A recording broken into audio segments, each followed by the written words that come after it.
Amit Shah police লে ঘুরছে কেন? নওশাদ সিদ্দিকীদের যদি সত্যি মানুষের দাবি নিয়ে লড়াই করতে চাও, আগে অমিত শাহর সিকিউরিটি তোমরা ফিরিয়ে দেবে। 24 ঘন্টার মধ্যে রাজ্য দরকার হলে তোমাদের নিরাপত্তা দেবে। আমার তাহলে এ থেকে বোঝা গেল অমিত শাহরও পুলিশ আছে আর দিদিরও পুলিশ আছে, তাই তো নাকি? আর আমরা যেটা জানি পুলিশ হচ্ছে দেশের, রাজ্যের, তাই তো নাকি? পুলিশ কখনো কারো নয়, কিন্তু তা বলে পুলিশ কারো বাপের চাকর নয়। শুনছেন তো? কিন্তু আমরা নতুন করে শুনলাম পুলিশ নাকি আমাদের ভাইপোর পুলিশ।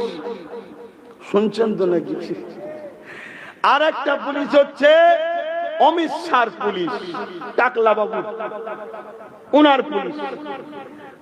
বাকি তাহলে আমরা কি সব বানে ভেসে আছি? আমাদের কিছু নেই? হ্যাঁ, খুব মন দিয়ে শোনেন।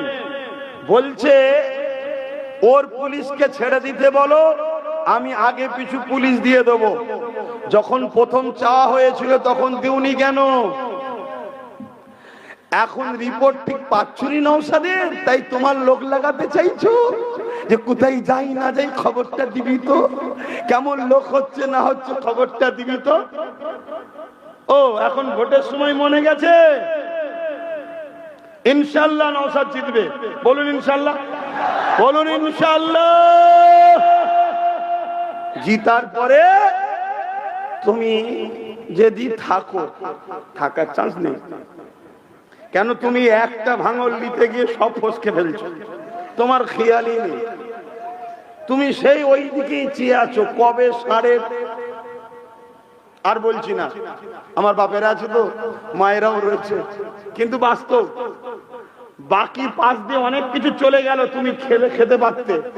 সব জায়গা ছেড়ে দিয়ে শুধু ভাঙরের দিকেই তাকিয়ে আছে। আর ভাঙরকে নিতে গিয়ে তোমার এই জাহান্নামের কুকুরটা যা গালিগালাজ করেছে ফুরফুরার হুজুরদের ঘরে, পুরো বাংলার মুরিদরাই মুখ ফিরিয়ে নিচ্ছে।